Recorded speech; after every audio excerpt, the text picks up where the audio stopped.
ఈ గమ్మత్ ఏంటో కానీ నిజంగా గమ్మతే. పెద్ద పిల్లలు వాడుతూరు, పెద్ద పిల్లలు శాసనసభ్యులు అన్నారు విజయ రమణరావు గారు విచ్చేస్తున్నారు. అనకు స్వాగతం సుస్వాగతం. చప్పట్లు కొట్టాలి, గట్టిగా చప్పట్లు కొట్టాలి, చప్పట్లు కొట్టాలి.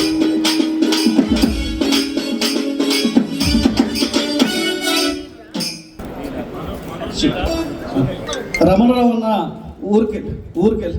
ఊరికెళ్ళి ఆహ్వానించడం శివంపల్లి చూసి ఏ కార్యక్రమం పాటల పల్లకి దేనికోసం అంటే ఉద్యమంలో పనిచేసి సారథిలో ఉద్యోగాలు రాని వాళ్ళ కోసం చేస్తున్నామంటే తప్పకుండా వస్తాను, రావాల్సిందే అని చెప్పి ఉద్యోగాలు రావాలి, వాళ్ళకందరికీ కూడా రావాలి, నేను వస్తాను, నా వంతుగా మాట్లాడతానని చెప్పి అన్న మాటి వారు ఇచ్చారు. అదే మాట ఇచ్చిన ప్రకారం ఈరోజు మనకు పాటల పల్లకి వేదిక మీద ఇచ్చిన డాక్టర్ సహృదయంగా అన్న ధన్యవాదాలు, కళాభివందనాలు. కళాకారులు అందరి తరఫున కూడా మీకు కళాభివందనాలు తెలుపుతూ మరి అదేందో ఆదృశ్యకేమైందో పెద్దపల్లి వాళ్ళు వాడుతుంటేనే మీరు వచ్చినారు. వీళ్ళకి కూడా చాలా హ్యాపీగా చూడగానే ముఖాలు వెలిగిపోయినాయన్న. ఈ పాటల పల్లకి యొక్క ముఖ్య ఉద్దేశం ఏంటంటే తెలంగాణ ఉద్యమంలో పాట యొక్క పాత్ర ఎంత ఉందో ప్రతి ఒక్కరికి తెలుసు. అసెంబ్లీలో కూడా చాలామంది మంత్రులు ఎమ్మెల్యేలు ప్రస్తావించారు దానికోసం. తెలంగాణ రాష్ట్రం ఏర్పడ్డ తర్వాత గత ప్రభుత్వం తెలంగాణ సాంస్కృతిక సారథి ఏర్పాటు చేసి దాంట్లో 550 మందికి ఉద్యోగాలు ఇవ్వడం జరిగింది.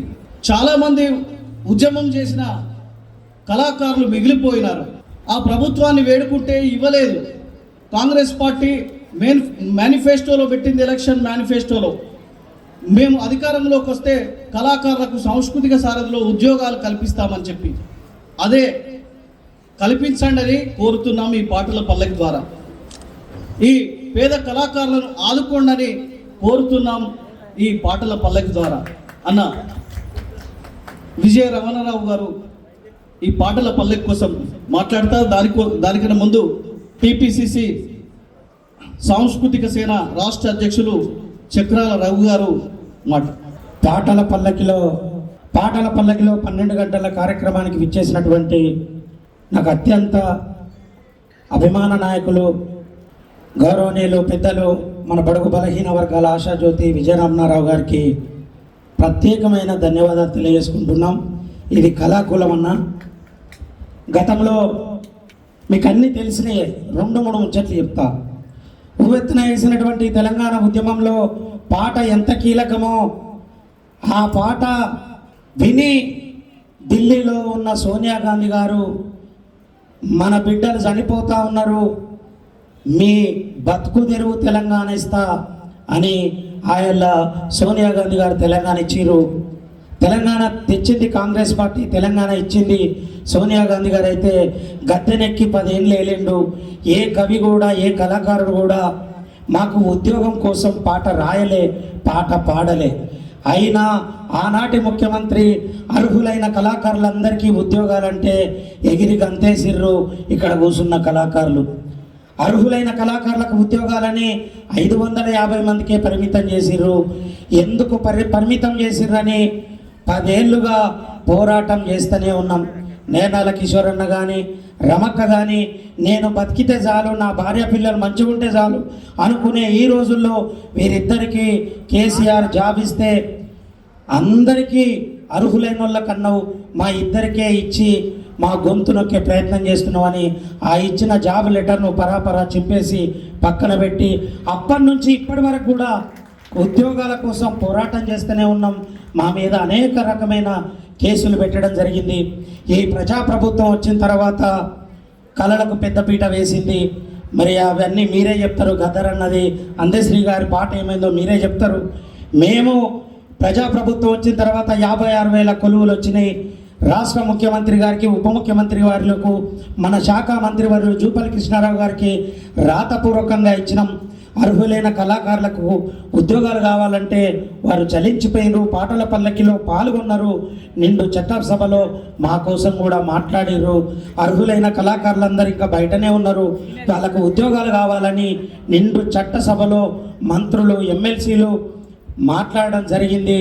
తమరి ద్వారా మీకు ఈ రాష్ట్ర ముఖ్యమంత్రి వర్యులు అత్యంత సన్నిధులు, నేను దగ్గరగా చూసిన వ్యక్తిని, మా తరఫున మాకు ఉద్యోగాలు వచ్చే విధంగా మీరు ముఖ్యమంత్రి గారిని ఒప్పిస్తారని నమ్మకం ఉంది.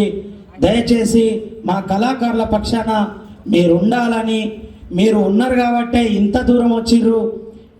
నిర్మల కిషోర్ అన్న నేను కొంచెం దబ్బున రావాలా ఓకే అన్న వాళ్ళ ఇంటికి నేను కిషోర్ అన్న ఒక 10 మంది పోయినాం.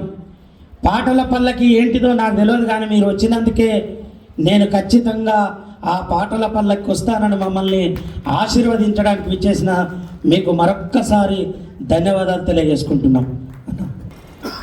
పాటల పల్లకి 12 గంటల కార్యక్రమాన్ని ఉద్దేశించి కళాకారులను ఉద్దేశించి పెద్దపల్లి శాసనసభ్యులు శ్రీ విజయ రమణారావు గారు మాట్లాడవలసిందిగా కోరుతున్నాను. ఈరోజు పాటల పల్లకి కార్యక్రమ సభాధ్యక్షులు సోదరులు కిషోర్ గారు, ఈ కార్యక్రమంలో పాల్గొన్నటువంటి తెలంగాణ టీపీసీసీ సంస్థ కమిటీ అధ్యక్షులు రవి గారు, అదేవిధంగా ఈ వేదిక మీద ఉన్నటువంటి కళాకారులు, ఈ కార్యక్రమంలో పాల్గొన్నటువంటి తెలంగాణ రాష్ట్రం నుండి విచ్చేసినటువంటి కళాకారులకు అందరికీ, పాత్రికేయ మిత్రులకు నా నమస్సుమాంజలి తెలియజేసుకుంటూ, మరి చాలా సంతోషం. ఎందుకంటే నేను కిషోరును రవి రాగానే ఖచ్చితంగా వస్తా, ఇంత పని ఉన్నా ఈ టైం అనే కాదు కానీ పొద్దున కూడా రవి నాకు ఫోన్ చేసిండు, అన్నా మీరు 5 గంటలకు రావాలని చెప్పి. కానీ వాస్తవానికి 5 గంటలకు నాకు 4-5 మధ్యలో వేరే ప్రోగ్రాం ఉంది, మళ్ళీ ఆ ప్రోగ్రామ్ ఉంటే మిస్ అవుతా అని చెప్పి, సరే ఎట్లయితే మనం ముందో ఎన్నికో మిమ్మల్ని అందరినీ కలవాలనేటువంటి ఒక మంచి సదాభిప్రాయంతో నేను ఇక్కడికి రావడం జరిగింది. సరే ఏదైతే మరి కళాకారులతోనే ఈరోజు మీరు ఏదైతే ఆ రోజు 2002 నుండి మీరు గజ్జెగట్టి పాట పాడి మీ పాటతోనే తెలంగాణ పల్లెలలో మరి తెలంగాణ ఉద్యమాన్ని రగిలించిన విషయాన్ని అది ఎవరైనా ప్రతి ఒక్కరు కూడా ఒప్పుకుంటారు. ఇవాళ దాన్ని మేమనుడు కాదు, ఆనాడు కేసీఆర్ గారే చాలా సందర్భాల్లో స్వయంగా చెప్పారు. చెప్పడమే కాకుండా రేపు తెలంగాణ రాష్ట్రం వస్తే మీకు అందరికీ కూడా ఉద్యోగ అవకాశాలు కల్పిస్తా అని చెప్పి కూడా ఆనాడు మీ అందరికీ కేసీఆర్ గారు మాట ఇవ్వడం జరిగింది. కానీ మాట ఇచ్చిన తర్వాత కేవలం వాళ్ళకు దగ్గర వ్యక్తులకు, వాళ్ళకు కావలసినటువంటి వ్యక్తులకు మరి ఆనాడు ఉద్యోగాలు ఇస్తే మరి మాకు అన్యాయం జరిగింది. మీరు ఏదైతే ప్రభుత్వం చెప్పిన ప్రకారంగా తెలంగాణ ఉద్యమ సమయంలో మీరు ఏదైతే కళాకారులకు మాట ఇచ్చిండ్రో ఆ మాట మీద మేము నిలబడలేదు కాబట్టి మీరు మా ఇద్దరికి భార్యాభర్తలకు ఉద్యోగం ఇచ్చినా కూడా ఈ ఉద్యోగం నాకు అవసరం లేదు, మా కళాకారులకు అన్యాయం జరిగిందని చెప్పి మరి అక్కడనే కిషోర్ కానీ సోదరిమణి రమ కానీ ఆ కాగితాలు ఆ నియామక పత్రాలను అక్కడనే చింపేయడం అంటే ఇవాళ వారికి మీ మీద ఉన్నటువంటి చిత్తశుద్ధికి నిదర్శనం.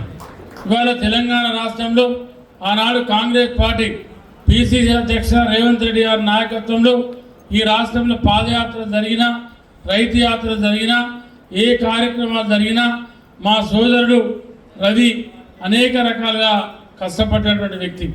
మరి నేను కాదు, తను కూడా రేవంత్ రెడ్డి గారికి ఇష్టమైన దగ్గర వ్యక్తి.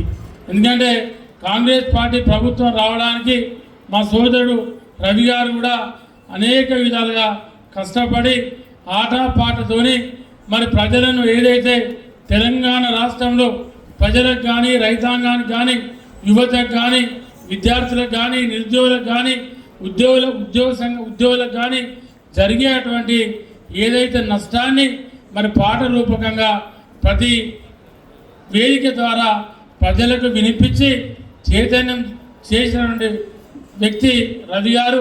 నేను దగ్గరుండి కూడా మరి ఆ రోజు చూసిన చాలా కార్యక్రమాలలో. ఇవాళ దానిలో భాగంగానే ఆనాడు మరి మన అందరి పాట జయో తెలంగాణ మరి ఏదైతే ఆనాడు అందశ్రీ అనేటువంటి పాట ఉందో అది గ్రామాలల్లో తెలంగాణ గురించి, తెలంగాణ చరిత్ర గురించి, తెలంగాణ మనకు ఉన్నటువంటి చరిత్రను ఆనాడు మరి ప్రజలను చైతన్యం చేసినటువంటి పాట. మరి దాని కవి అందశ్రీని కూడా మరి పట్టించుకున్నటువంటి దాఖలాలు లేవు. ఆనాడు గద్దరన్న మరి ఆనాడు మా ఏదైతే లెఫ్టిస్టులు అనేక పాటలు పాడి పేద అనవర్ణ వర్గాలను చైతన్యపరిచి ప్రజలలో ఒక ఉద్యమం తీసుకొచ్చి ఆనాడు మరి కాలు గచ్చగట్టి మరి గద్దరన్న పాట అంటే మరి ఇవాళ నేను కూడా మీకు చెప్తా ఉన్నా, ఫస్ట్ టైం వరంగల్ గద్దర్ గారు మరి జననాట్య మండలి నుంచి ఆనాడు సభ పెడితే నేను నా వయసు చాలా తక్కువ, కానీ ఆనాడు వరంగల్ దాకా పోయి ఇందాం చూద్దామని చెప్పి లక్షల మంది అంటే ఆనాడు మరి అటువంటి పరిస్థితిని కూడా చూసినాం. మరి దానిలో భాగంగానే ఇవాళ గద్దారి గారి పేరు మీద మరి నిన్న అవార్డు కూడా ఇవ్వడం జరిగింది.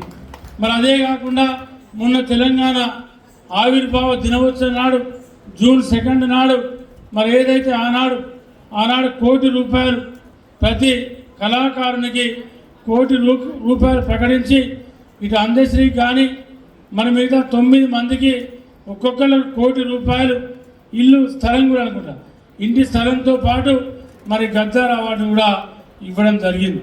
తప్పకుండా నాకు నమ్మకం ఉంది, మన ప్రభుత్వం మీద ప్రజాప్రభుత్వం మీద విశ్వాసం ఉంది. మీ కోరిక మరి ఏదైతే అందరికీ ఇంకా మిగిలిపోయిన కళాకారులు ఎవరైతే ఉన్నారో వాళ్ళందరూ కూడా ఖచ్చితంగా ఉద్యోగాలు ఇవ్వాలని చెప్పి నా వంతుగా నేను కూడా ముఖ్యమంత్రి రేవంత్ రెడ్డి గారి దృష్టికి ప్రభుత్వం దృష్టికి తీసుకెళ్తా. ఎక్కడ సమయం వచ్చినా ఏ సందర్భం వచ్చినా, ఎందుకంటే గత ప్రభుత్వం అన్యాయం చేసింది, గత ప్రభుత్వం పాలకులు మోసం చేసింది. మరి 1.5 year అవుతా ఉంది. ఏదన్నా సమయం చూసుకోండి, మరి 56,000 కొత్త నూతన నియామకాలు జరిపినాం. రాబోయే రోజుల్లో ఇంకా కూడా మళ్ళీ నోటిఫికేషన్ ఇచ్చి నియామకాలు జరపడానికి మన ప్రభుత్వం సిద్ధంగా ఉంది. కాబట్టి మరి వాళ్ళందరూ కూడా ఇళ్ళ ఫిట్ అయితే ఇళ్ళ అవకాశం ఉంటుందా ప్రతి కళాకారునికి మరి ఉద్యోగం కల్పించాలని చెప్పి మీ వంతుగా 100కు 100% నేను ప్రయత్నం చేస్తానని చెప్పి ఈ సందర్భంగా తెలియజేసుకుంటూ సెలవు తీసుకుంటా ఉన్నా. జై హింద్.